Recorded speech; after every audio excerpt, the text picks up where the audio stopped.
long-term financing. We're looking at a longer term in the process, and really you have to pay attention to your objectives. Of course, you've already done your forecast at this point, but you got to ask, what is my long-term goal and objective? What funds do we need to achieve that long-term goal or objective? And then where can I find that money? All three of those are valid questions, something that the financial manager needs to consider. Here are the 5 C's of credit. They apply to you as a person, but they also apply to your entire organization. The character of the borrower, okay, the borrower's capacity to repay the loan. If they don't have the money, if they don't have the inventory to sell, there may be a problem to do that. The capital being invested in the business by the borrower, and the conditions of the economy all around you, and the collateral that the borrower has to secure the loan. All 5 of those C's are very important. They're important about your credit score. They're also important about the company's credit standing with any kind of financial institution where you're trying to find money from them. So you want to sit down and we talk about long-term. Usually they come due in 3 to 7 years, but occasionally you'll get loans out there for 15 to 20 years. It depends what you can negotiate, and the conditions can change, but usually 7 years is the max for most business loans. And then you want to look at the agreement. It just depends what it is. On a promissory note, you're promising you're going to pay it off in these amount of monies as you go through. And usually the bank is going to weigh the risk return and the trade-off between them. A lot of times the banks are going to use something posted in the Wall Street Journal every single Tuesday. It's called the prime rate. The prime rate is what the bank loans money for to super duper fabulous gigantic companies that have been around for a long time. General Motors, they might get a 3% prime rate loan. If you're a small business, you're not going to get that 3% loan. They're going to give you prime plus. And it depends on all the different conditions. It's pretty common for a new business to get prime plus 3.25. That's actually pretty common. So if the interest rate right now is 3%, and you go in, you negotiate with the bank, and the best you can do is 3.25, that means your loan is going to be 6.25%. Not bad for a small business. If you're a bigger business with a long-term reputation, it might be prime plus 2.75. It depends what you can negotiate in the process. The bank is looking on the risk they have with you. If you're an unknown entity, they're taking a risk. Even if they have guarantees and everything else, they don't want to put up with all the different aggravation in the process, and you really can't blame them. But that being said, it's a trade-off of risk versus return.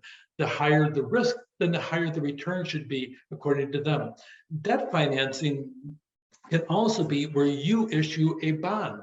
By a bond, that means you're going to sit down and you're going to give somebody a piece of paper. Really, it's digital now, okay? And you're on your piece of paper, you're going to say, over 10 years, I'll pay you back X amount every quarter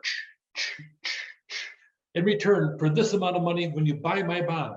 They're actually not that uncommon, but when it comes to commercial bonds, a lot of times bigger companies can sit down and afford to do that. So with that bond issue that you have in the process, you're giving up promissory notes to people to repay them on a certain amount as you come through. A lot of times a bond will have an early callback in case you come across extra money, you want to buy back a large number of bonds.